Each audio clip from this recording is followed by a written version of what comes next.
আসসালামু আলাইকুম। আমার নাম নুসরাত। আমার কোনো ভাই বোন নেই। আমার ছোটবেলায় আমার মা মারা গেছে জন্ম দেওয়ার পরপরই। বাবা মারা গেছে 5 বছর পর। আমি নানার বাড়িতে বড় হয়েছি। খুব হতদরিদ্র আমার নানার বাড়ির লোকেরা। একবার খেলে আর একবার খেতে পারতাম না।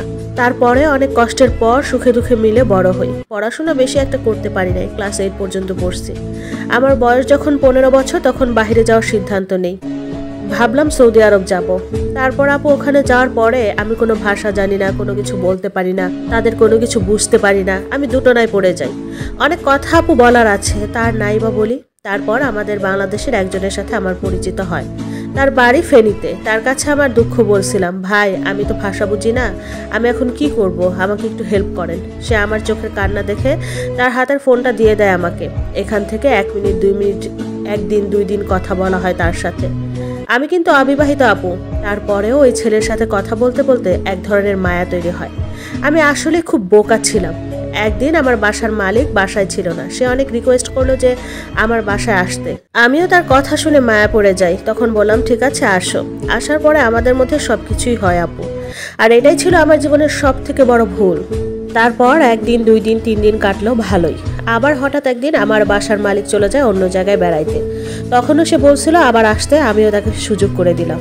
বোন, আমি কিছু বুঝতাম না, মা বাবা নাই তো, হয়তো ভাবতাম সে আমার সবচাইতে কাছের মানুষ, আপনজন। তারপর আপু আমি হঠাৎ করে কনসিভ করি। আমার বমি বমি ভাব, পেটে ব্যথা, খুব যন্ত্রণা হইতো। তারপর আপু হঠাৎ করে আমার বাসার মালিককে বলছিল তার বাবার বাড়িতে যেতে। ওখানে চলে গেলাম। চলে যাওয়ার পরে আমার খুব কষ্ট হতো, কাজ করতে পারতাম না, কিচ্ছু ভালো লাগতো না। তখন আমার বাসার মালিক আমাকে ডাক্তারের কাছে নিয়ে যায়। ডাক্তার টেস্ট করার পরে বলছে আমার বাচ্চা হবে। আমার বাসার মালিক বিশ্বাস করে নাই যে এটা কিভাবে সম্ভব। আমাকে বলেন নুসরাত তোমার না বিয়ে হয় নাই? তারপর আর কি, যাই হোক আমি তো তাদের ভাষা বুঝতাম না। আমার বাসার মালিক আমাকে বাসায় এনে আর কোনো কাজ করতে দেয় না। বাসায় আনার পর দরজায় তালা মেরে রাখছে আমাকে। আর জানেন তো আপু, সৌদি আরবে অনেক গরম, কিন্তু তারা জানতো না যে আমি গোপনে মোবাইল চালাই। পরের দিন বাসার মালিক আমাকে অনেক মারধর করছে। আর আপু এই দেশের মানুষের মার যে কতটা কষ্টের, আমার জীবনটা এখন আরো বেশি নরক হয়ে গেছে। তারা মারার সময় কোনো বুক পিট দেখে না আপু, তারা অনেক মারধর করে। আপু অনেক কষ্ট দিয়েছে। তারপর আমি বাড়ি থেকে পালিয়ে যাই। যাওয়ার পরে নিজেই থানায় গিয়া পুলিশের কাছে হাজির হই। পুলিশের সাথে সব বলি।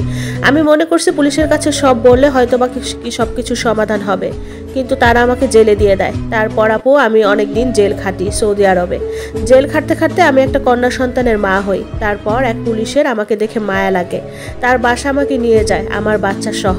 ওখানে গিয়ে বাচ্চার বাবার সাথে আমি আবার যোগাযোগ করার চেষ্টা করি, যেন আমার বাচ্চাটাকে একটু স্বীকৃতি দেয়। কিন্তু না আপু, সে জানার পরে আমাকে ব্লক করে দেয়, আমার সাথে আর কোনো যোগাযোগ করে না। কিন্তু আপু আমি আমার বাচ্চাকে নিয়ে খুব বিপদে আছি। আমি এখন কি করব? আপনারা আমাকে একটু সাহায্য করেন। আমি আমার বাচ্চাটাকে কি পরিচয় বড় করব আমি বুঝতে পারতেছি না। এখন আমি বাংলাদেশে আসছি আজকে 2 দিন। আপু আমার ভুল কিছু হলে আমাকে ক্ষমা করবেন।